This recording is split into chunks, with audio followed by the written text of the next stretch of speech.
Hello everyone, so I thought I'd take a look at these two charts which have been put together by Twitter user Smart Ukrainian Cat. They're quite interesting. So this first one shows Russian tank losses from September to December, and as you can see there is a pretty big decline. Approximately 357 in September, just under 350 for October, just over 200 in November, and just over 100 in December. The exact number for December, 116. The same is true for APCs and infantry fighting vehicles. We see a gradual decline in losses from September, 604, to December, 207. So why the decline in numbers? So the thing that first jumps to mind is Russia is running lower vehicles. Total tank losses are 1,610 according to Oryx. This is just visually confirmed. The true number will likely be higher because of ones which aren't photographed or videoed. Not to mention there will also be a high number which just broke down and can't be used anymore, or had to be rotated out for service and maintenance and repairs. So these are high numbers. This includes T-62s, T-64s, T-72s, T-80s and T-90s. In February, Russia had 2,927 tanks in active service, mainly T-72s with smaller numbers of T-80s and T-90s, not to mention the T-14. These numbers have been supplemented by around 800 T-62s and T-64s dragged out of storage, plus an unknown number of others, including T-90S intended for export. And in storage, they have around 10,000 of various types available, so tank numbers are high. Now it is unknown the condition of the tanks in storage. Some of them are bound to be in less than ideal condition.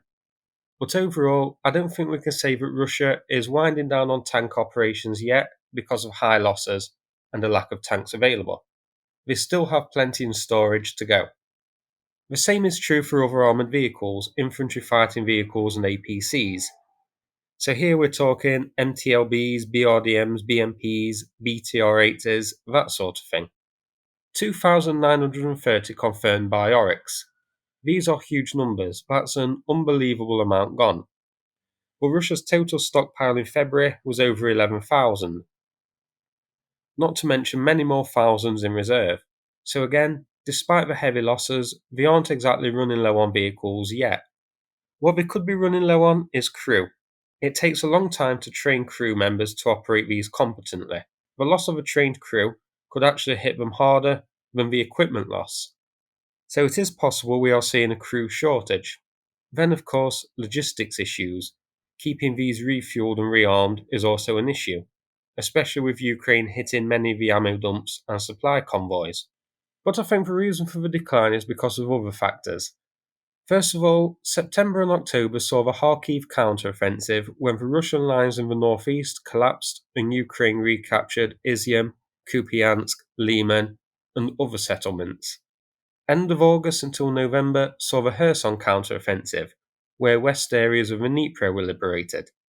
Since then, things have, I wouldn't say quieted down, but the front lines are much more static, with the key areas of action being around Bakhmut and Crimea. So the fact there were two large, fast, hard counter-offensives during those months will skew the numbers slightly, I think. The more obvious and likely answer, though, I think, is two things. One, the weather conditions, mud and boggy terrain just making it more difficult to use tanks and armoured vehicles. So less of them are on the front, and so less are being targeted. We still see them in use, but to a lesser degree than they were. The other possibility is Russia is preparing for another push come spring when conditions are better, with a bulk of the armoured vehicles being held in reserve, maybe even pulled back to safety to undergo vital repairs and maintenance in preparation to support a renewed offensive come February. I would personally say that is the most likely answer. I do expect we will see a Russian push in February, maybe March, and I do think it very likely that the armoured vehicles are being held in reserve so as not to waste them until then. So not too much else to discuss here, but I thought it worth taking a look at the charts as it's quite interesting to see the numbers and the decline. It'll be interesting to see the numbers come end of January and February and see if they start going upwards again as we see renewed operations. So that's it for this video. If you found it interesting, please click like and subscribe. I'd appreciate it. Thanks again. and take care, everybody.